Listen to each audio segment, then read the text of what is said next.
Good evening mga kababayan. So, gusto ko lang sabihin sa inyo na pinaka the best time ng pagkonsumo ng H2 natin is bago ka matulog.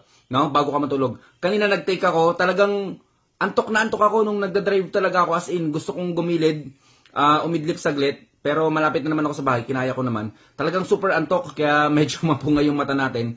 So, habang tulog tayo mga kababayan, yung antioxidants ng hydrogen elemental magnesium natin, no?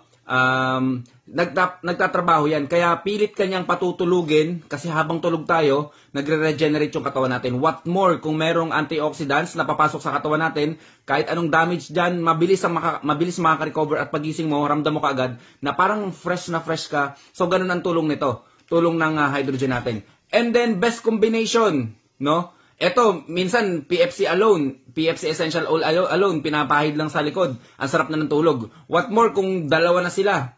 Tapos, ang magiging tubig mo pa is yung pinagbabara ng acid guard, talagang the best. So, bago talaga ako matulog, gusto ko muna sabihin sa inyo na the best talaga. Maganda ang ating H2, tong hydrogen natin. So, aantayin natin mga next day, uulan ng testimonya. Stay healthy mga kababayan, ako si Chance, at ako magsasakang gala.